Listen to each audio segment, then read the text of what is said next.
Hello friend, मैं आपका friend real fact story से। आज मैं जिस विषय के बारे में बात करना चाह रहा हूँ, आई थिंक मुझे लगता है हमें बहुत एनालाइज करना होगा उस चीज़ पे और बहुत सोचना होगा। अभी हाल ही में लुधियाना में एक 13 साल की बच्ची का रेप हुआ, जो कि एक बहुत ही दर्दनाक घटना है। और रेप क्या होता है, रेप मैं जानना चाहता हूँ। एक इंसान की जो मेंटालिटी होती है वो किस हद तक गिर सकती है। और आप बिलीव नहीं करेंगे, ये रेप एक अच्छी खासी एज, जो कि हम कह सकते हैं 50 साल के इंसान जिसकी खुद की बेटी उसी एज की थी, उस इंसान ने वो रेप किया है। सो हम बताना चाहेंगे कहानी। कहानी नहीं, रियलिटी है ये। तो ये रियलिटी इस तरीके से है। एक 13 साल की बेटी अपने घर से बाहर निकलती है अपनी मम्मा को बोलकर कि वो पड़ोस में खेलने जा रही है।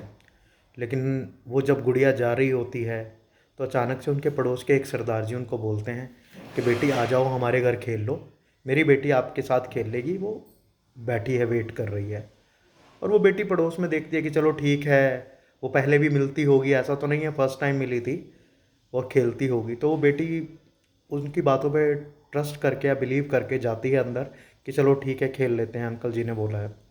और वो जैसे ही बेटी अंदर जाती है, वो सरदार जी गेट को बंद करके उस मासूम बच्ची के साथ रेप करते हैं। देन उसके बाद मर्डर करके उसकी बॉडी को अपने बाथरूम में डाल देते हैं। फिर वही एक दौर कि माँ बाप ढूंढते हैं, जब बच्चा थोड़ी देर तक भी घर नहीं आता, उसको ढूंढने के लिए वो बाहर इधर उधर घूमते हैं। फिर पुलिस को इन्फॉर्म किया जाता है। बाद में उनके पड़ोस में ही कैमरे लगे होते हैं, जिससे चीज़ों को चेक कराया जाता है और पता लगता है कि ऐसे ऐसे सरदार जी ने बुलाया था। और वहाँ से वो जब चेकिंग के दौरान बॉडी मिलती है। सो ये स्टोरी कहते हुए मुझे भी मतलब इमोशनली बहुत बुरा लग रहा है। ये चीज़ गलत है। हमारा समाज किस दिशा में जा रहा है। आज हम अपनी बेटियों को अपने बेटों से ज़्यादा अहमियत देते हैं, वैल्यू देते हैं। कहीं ना कहीं बेटे को डांट देते हैं, बट बेटी हमारे सिर का ताज होती हैं। सो मैं आप लोगों से यही रिक्वेस्ट करना चाहूँगा, अपनी बेटी है या अपनी गली पड़ोस की बेटी है, सब बेटियों का ध्यान रखें।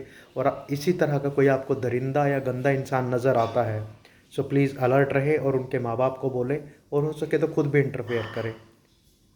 एक ही रिक्वेस्ट है, अपनी बच्चियों का ध्यान रखिए। किसी पर भरोसा मत कीजिए, आज वो टाइम नहीं है। और हर थोड़ी देर में पता करते रहिए बेटी कहाँ है, क्या कर रही है। और कोशिश रहे तो बता के जाए तो ज़्यादा अच्छा है। बस एक ही रिक्वेस्ट करना चाहूँगा, उसको अपने से थोड़ा भी दूर मत जाने दो। क्योंकि आज हम समाज पर किसी पे विश्वास नहीं कर सकते। ये जो घटनाएं होती है, ये समाज को तार तार करके रख देती हैं। मेरी खुद की भी एक बेटी है, और आप बिलीव नहीं करेंगे, जिस सरदार जी ने रेप किया है उनकी खुद की भी एक बेटी है। तो आप क्या कहना चाहेंगे। बेटी कोई लड़की नहीं होती है, हमारे शरीर का एक हिस्सा होती हैं, हमारा खुद का खून होती हैं। कई बार मैं सोचता हूँ, अगर मेरी बेटी को ज़रा सी खरोच आती है तो मुझे बहुत गुस्सा आता है, मेरे तन बदन में आग लग जाती है। लेकिन जो सरदार जी ने उसके साथ किया होगा, क्या सरदार जी वो अपनी बेटी के साथ कर सकते थे। So please be alert, careful, और बेटियों का ध्यान रखिए।